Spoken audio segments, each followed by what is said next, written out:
ہم وہی کہیں گے جو ہمارا دین ہم کو بتاتا ہے، عمل کرو تو تمہارا بھلا ہے۔ السلام علیکم ورحمۃ اللہ وبرکاتہ۔ الحمدللہ رب العالمین، والصلاة والسلام علی من کان نبیا وآدم بین الماء والطین، وعلى آلہ واصحابہ وازواجہ واہل بیتہ اجمعین، اما بعد فاعوذ باللہ من الشیطان الرجیم، بسم اللہ الرحمن الرحیم۔ ربنا اغفر لی ولوالدی وللمؤمنین یوم یقوم الحساب، صدق اللہ مولانا العظیم وصدق رسولہ النبی الامین المتین الکریم، ونحن علی ذلک لمن الشاہدین والشاکرین والحمد للہ رب العالمین۔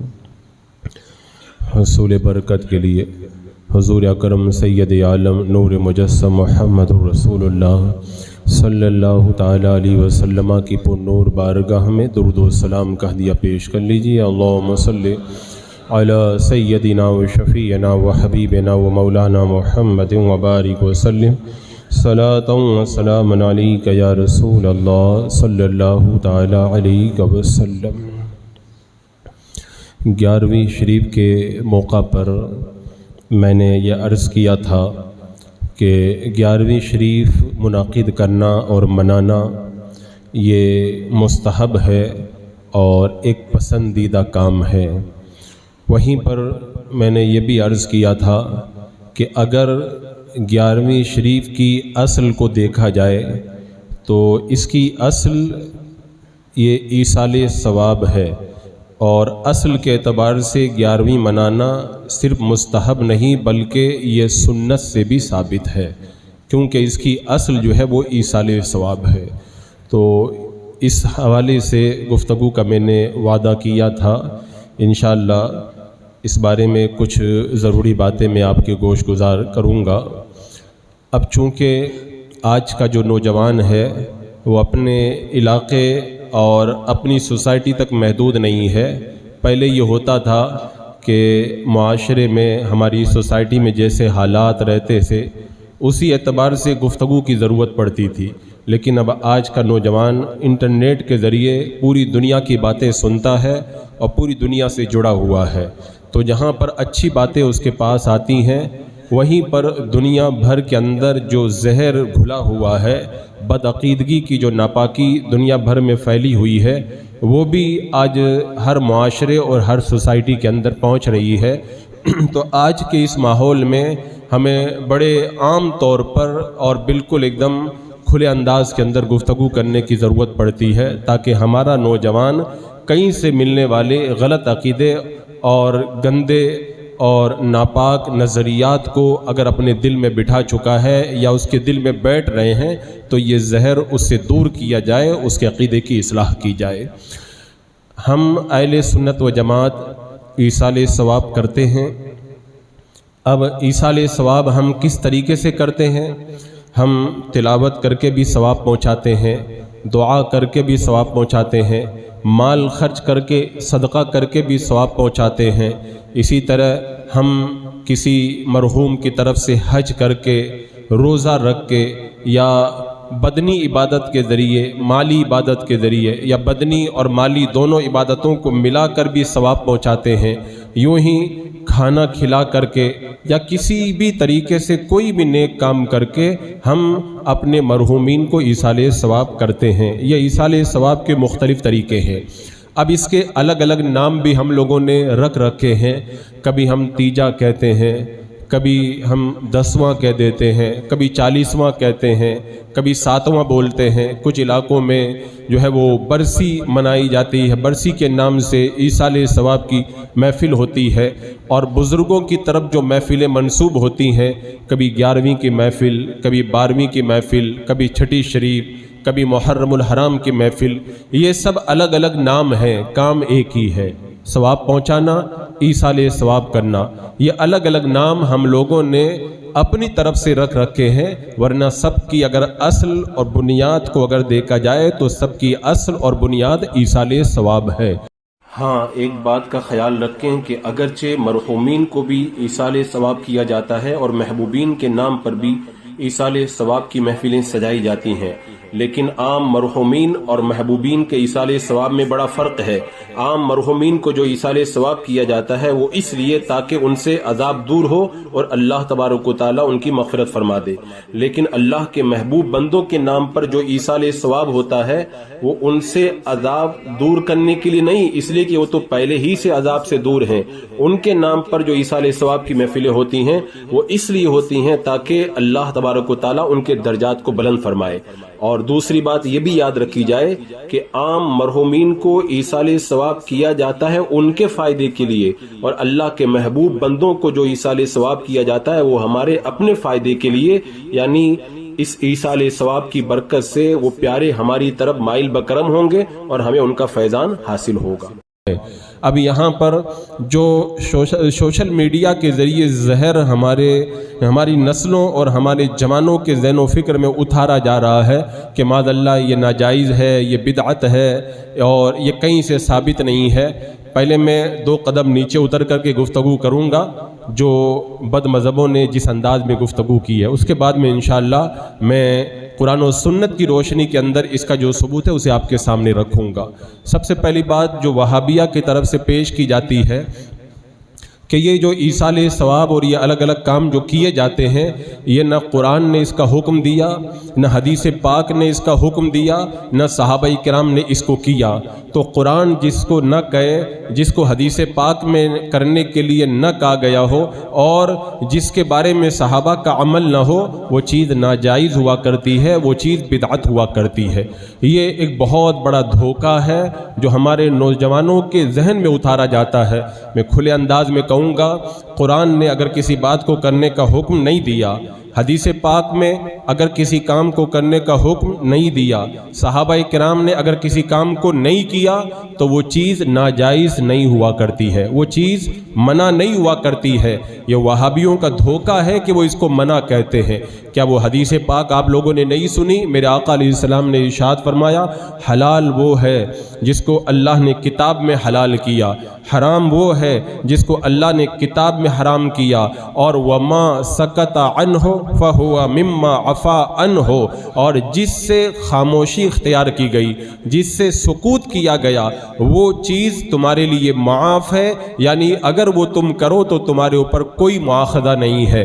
میرے آقا علیہ السلام کی حدیث پاک کھلے طور پر اعلان کر رہی ہے، اللہ نے کرنے کے لیے نہیں کہا اور رسول نے کرنے کے لیے نہیں کہا، صحابہ نے نہیں کیا تو وہ چیز ناجائز نہیں ہوا کرتی ہے، اس کا کرنا تمہارے لیے جائز ہوا کرتا ہے۔ اور میرے آقا علیہ السلام نے ایک اور موقع پہ ارشاد فرمایا کہ اللہ نے بھولے بغیر، کیونکہ اللہ بھولنے سے پاک ہے، اللہ نے بھولے بغیر اگر کسی چیز کو بیان نہیں کیا تو اس کے بارے میں بحث مت کرو، یعنی اس سے چھیڑ چھاڑ کرنے سے منع کیا اور بتا دیا وہ تمہارے لیے جائز ہوا کرتی ہے۔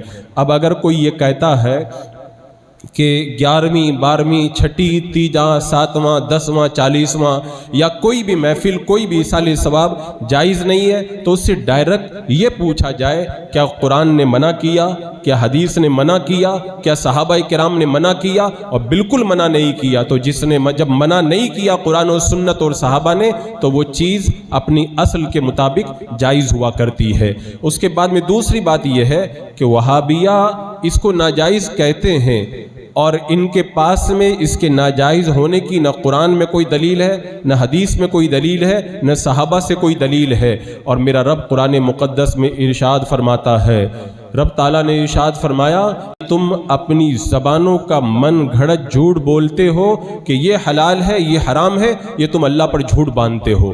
یعنی اللہ نے جس کو حرام نہیں کیا اگر کوئی اپنی طرف سے اسے حرام کہے، رب فرماتا ہے کہ تم اللہ پر جھوٹ باندھتے ہو۔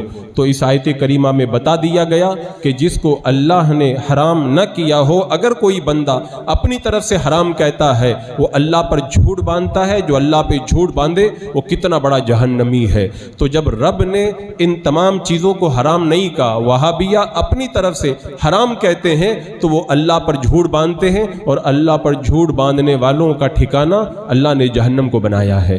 اس کے بعد میں تیسری بات یہ ہے کہ وہ اس کو بدعت کہتے ہیں کہ جب اللہ کے رسول نے نہیں کیا، صحابہ نے نہیں کیا تو بدعت ہے، اور بدعت بری ہوا کرتی ہے، اس کو کرنا جائز نہیں ہوتا ہے۔ یہ ان کا ایک اور بہت بڑا دھوکہ ہے، ہر بدعت بری نہیں ہوا کرتی ہے۔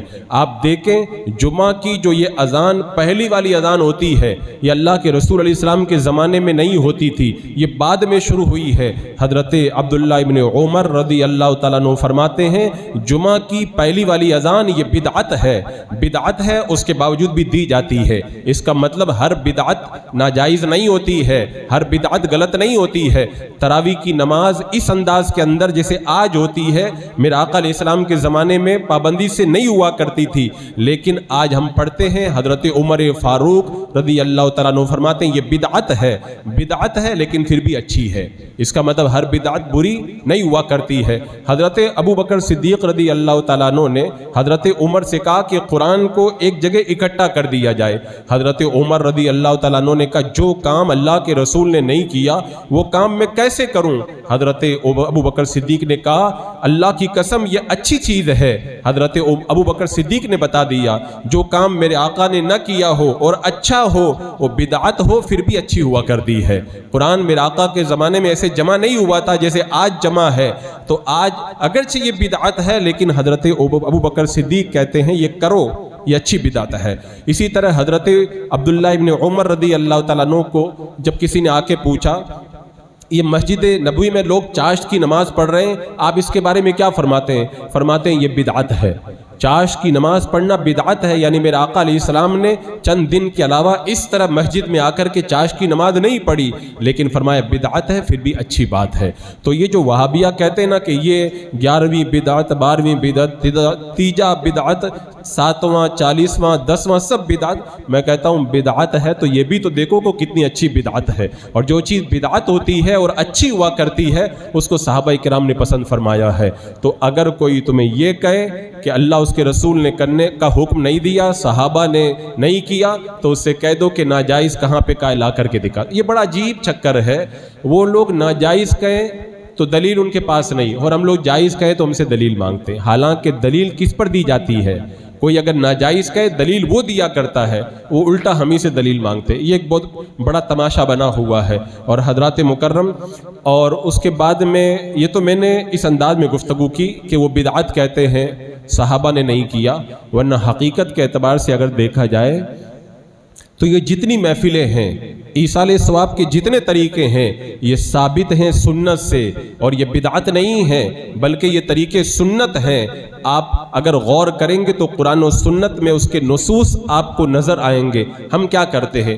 تلاوت کا ثواب پہنچاتے ہیں، دعا کا پہنچاتے ہیں، حج کا پہنچاتے ہیں، نماز کا ثواب پہنچاتے ہیں، صدقے کا ثواب پہنچاتے ہیں، سورہ فاتحہ کا ثواب پہنچاتے ہیں۔ یہ سارے کام جو ہے وہ قرآن و سنت سے ثابت ہے۔ اللہ رب قدیر ارشاد فرماتا ہے حضرت ابراہیم علیہ السلام کی دعا کے بارے میں، انہوں نے کیا دعا کی تھی؟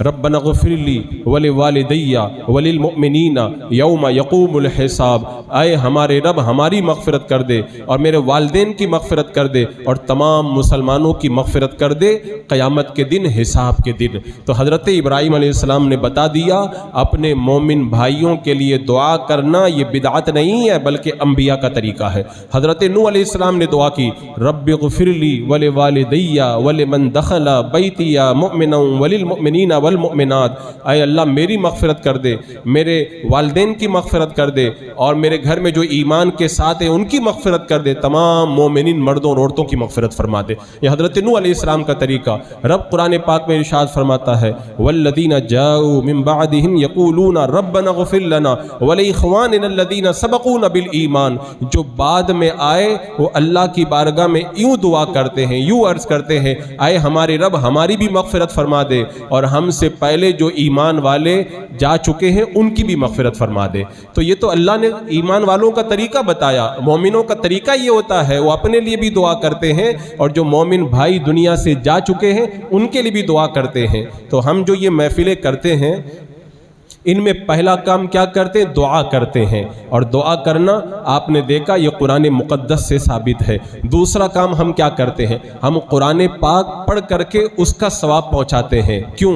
یہ بھی سنت سے ثابت ہے۔ میرے آقا صلی اللہ تعالیٰ علیہ وسلم نے ارشاد فرمایا اقرؤوا یاسین علی موتاکم، اپنے مردوں پر یاسین شریف پڑھا کرو۔ کیوں پڑھا کرو؟ ارے ان کو ثواب پہنچانے کے لیے پڑھا کرو نا۔ اور ایک روایت میں یہ بھی موجود ہے کہ جب کوئی بندہ اپنے مردے پر یاسین شریف پڑھتا ہے تو اللہ تعالیٰ اس کے لیے آسانی فرما دیتا ہے۔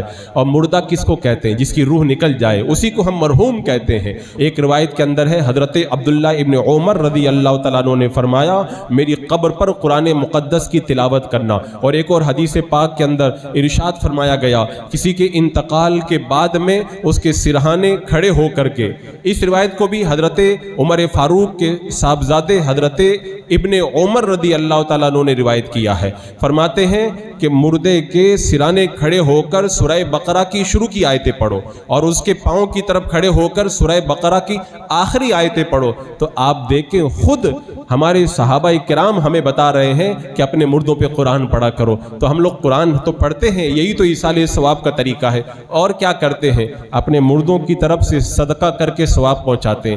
ایک ساحل میرے آقا علیہ السلام کی بارگاہ میں آئے، عرض کی یا رسول اللہ میری ماں کا انتقال ہو گیا، مجھے لگتا ہے اگر ان کو وصیت کرنے کا موقع مل جاتا تو میری ماں صدقہ کرنے کی وصیت کرتی، اگر میں اپنی طرف سے صدقہ کروں تو میری ماں کو ثواب ملے گا؟ میرے آقا نے فرمایا کرو، اس کا ثواب ضرور ان کو ملے گا۔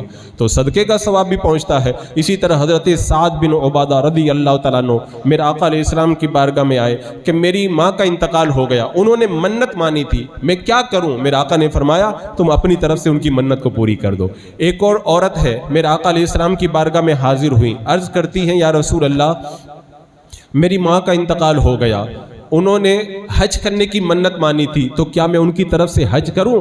میرے آقا علیہ السلام نے ارشاد فرمایا ہاں تم ان کی طرف سے حج کرو۔ اور ایک روایت کے اندر یہاں تک بھی آیا کہ میرے آقا صلی اللہ تعالیٰ علیہ وسلم سے جب پوچھا گیا کہ میری ماں کا انتقال ہوا اور 1 مہینے کے روزے ان کے باقی تھے تو کیا میں ان کی طرف سے روزہ رکھوں؟ میرے آقا علیہ السلام نے فرمایا ہاں ان کی طرف سے روزہ رکھو۔ اور جو ہم قل هو اللہ شریف پڑھتے ہیں، ایک حدیث پاک کے اندر ہے کہ جب کوئی 11 مرتبہ قل هو اللہ شریف پڑھے اور پڑھ کر کے اس کا ثواب وہ مردوں کو پہنچائے تو ان کو تو ثواب ملتا ہی ہے، جو پڑھتا ہے اللہ تبارک و تعالیٰ ان مردوں کی تعداد کے برابر اس پڑھنے والے کو اس کا اجر و ثواب عطا فرماتا ہے۔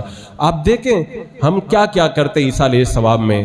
ہم ایصال ثواب میں جو ہے وہ دعا کرتے ہیں، کسی کو صدقہ کر کے ثواب پہنچاتے ہیں، کسی کو حج کر کے ثواب پہنچاتے ہیں، کسی کو قرآن پڑھ کے ثواب پہنچاتے ہیں، کسی کے لیے استغفار کر کے ثواب پہنچاتے ہیں۔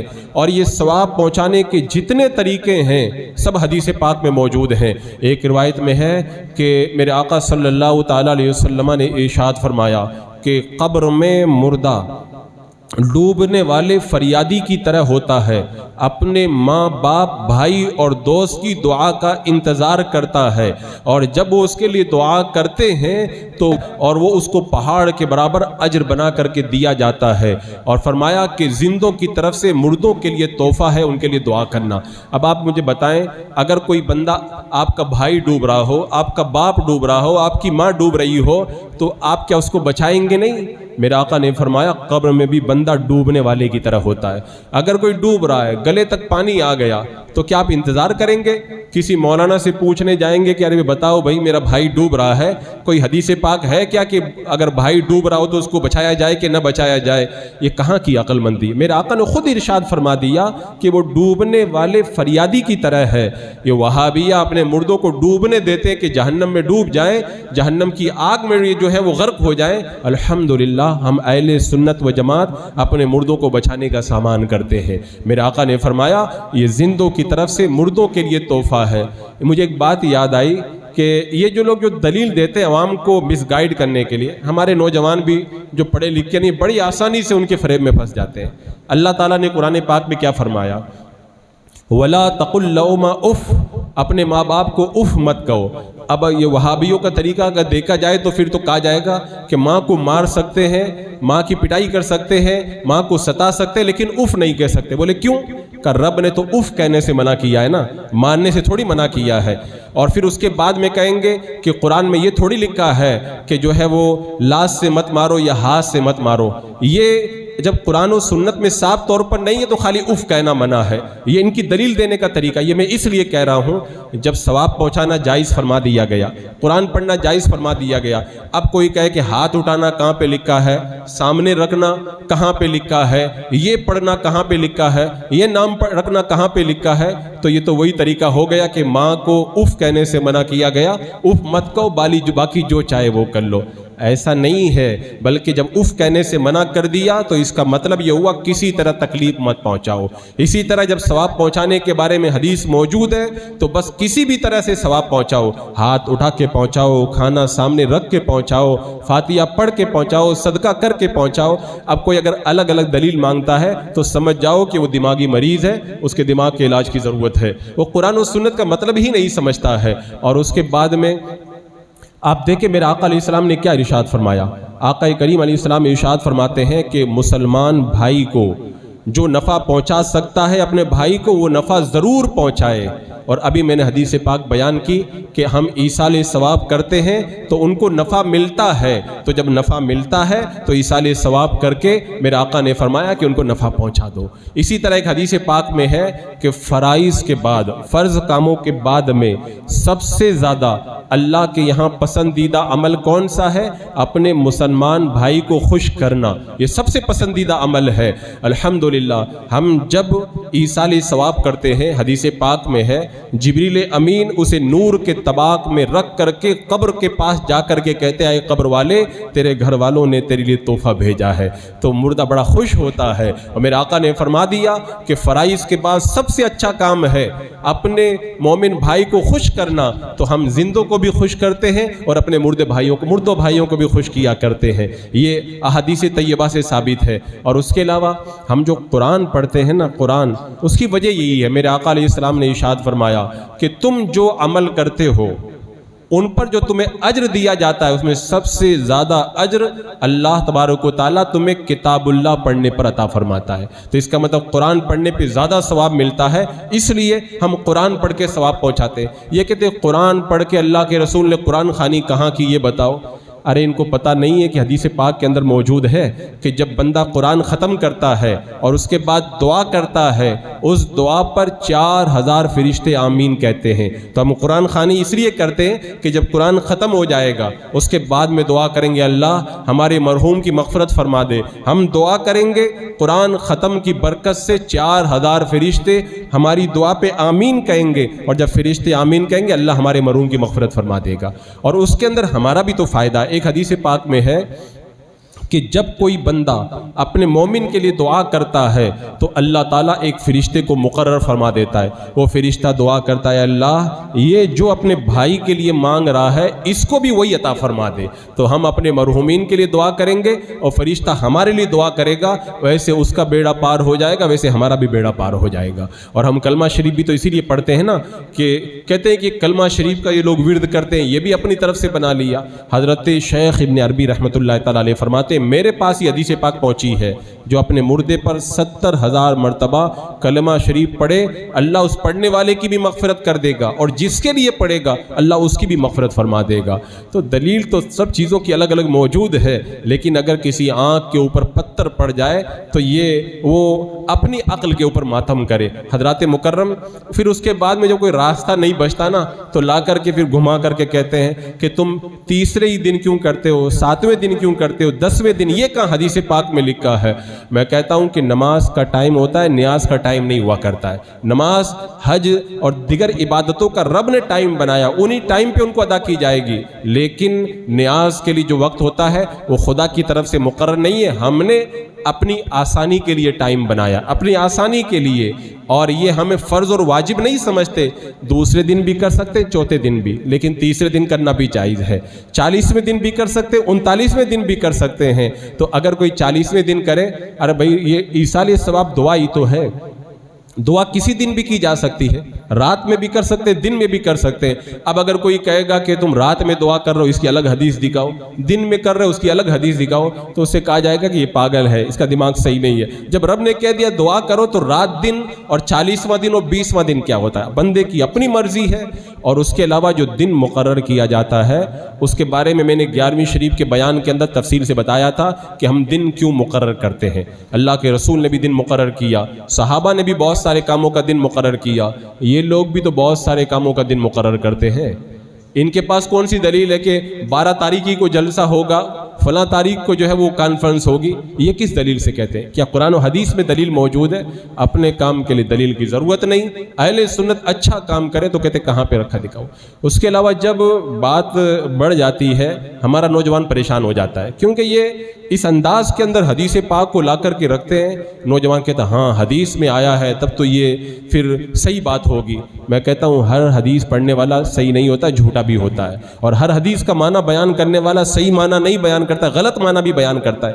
ہم تیجا کرتے ہیں اس کی بھی وجہ ہے، تیسرے دن کرتے ہیں اس کی ایک بڑی وجہ یہ ہے، اسلام میں 3 دن تک تعزیت کرنا جائز ہے، تو تیسرا دن آخری دن ہوتا ہے، 3 دن کے بعد تعزیت جائز نہیں ہوتی ہے۔ اب لوگ اپنے اپنے گھروں میں چلے جاتے ہیں تو وہ آخری دن رہتا ہے، سارے لوگ جمع ہوتے ہیں، تو جمع ہونے کی وجہ سے وہاں پر جو ہے وہ خاص طور سے فاتحہ کروائی جاتی ہے، اور 7ویں دن جو کروائی جاتی ہے اس کے لیے شیخ عبدالحق محدث دہلوی رحمۃ اللہ تعالیٰ علیہ فرماتے ہیں کہ مسلمانوں کا پہلے سے طریقہ رہا ہے کہ وہ اپنے مردوں کی طرف سے 7 دن تک کھانا کھلایا کرتے تھے۔ اور اسی طرح ایک اور بزرگ گزرے ہیں غالباً امام سیوطی رحمۃ اللہ تعالیٰ علیہ، وہ فرماتے ہیں کہ مسلمانوں کو چاہیے کہ اپنے مردوں کی طرف سے 7 دن تک صدقہ کریں، اور امام طاؤس فرماتے ہیں جب کسی کا انتقال ہوتا ہے تو 7 دن تک مردے کو قبر میں آزمایا جاتا ہے، تو اس لیے 7ویں دن فاتحہ دلاتے ہیں تاکہ مردے کے لیے آسانی پیدا ہو جائے۔ اسی طرح ہم 40ویں دن کرواتے ہیں،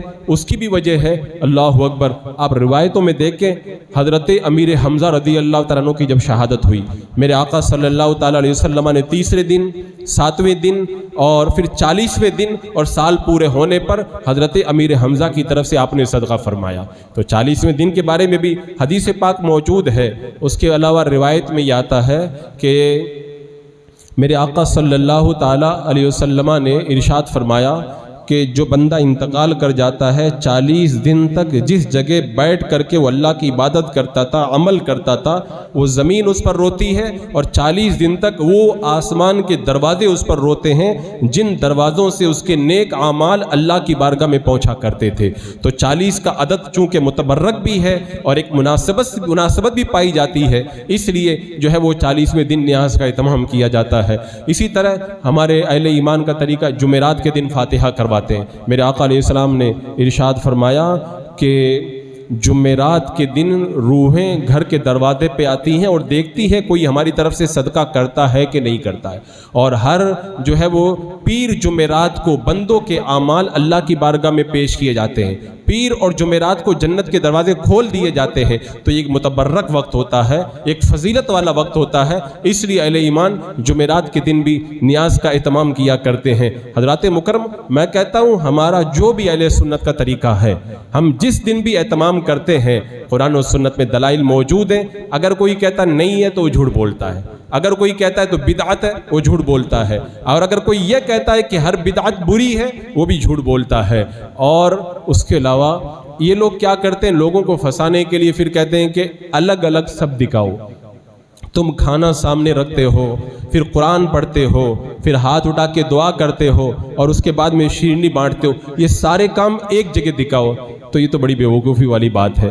جو چیز جائز ہے چاہے وہ سب ایک جگہ کریں یا الگ الگ کریں وہ تو جائز ہی ہوگی۔ کھانا کھلانا جائز، اسی طرح فاتحہ پڑھنا جائز، ایصال ثواب کرنا جائز، بانٹنا جائز، تو یہ سب جائز ہے، تو ایک ساتھ کر لیے جائے تو کیسے ناجائز ہو جائے گا؟ اب آپ بتائیں صحابہ کرام کے زمانے میں کوئی پڑھاتا تھا، کوئی پڑھتا تھا، اور کہیں بیٹھ کر کے پڑھتے تھے، لیکن باضابطہ مدرسہ تو نہیں تھا نا۔ آج دارالعلوم ہوتے ہیں،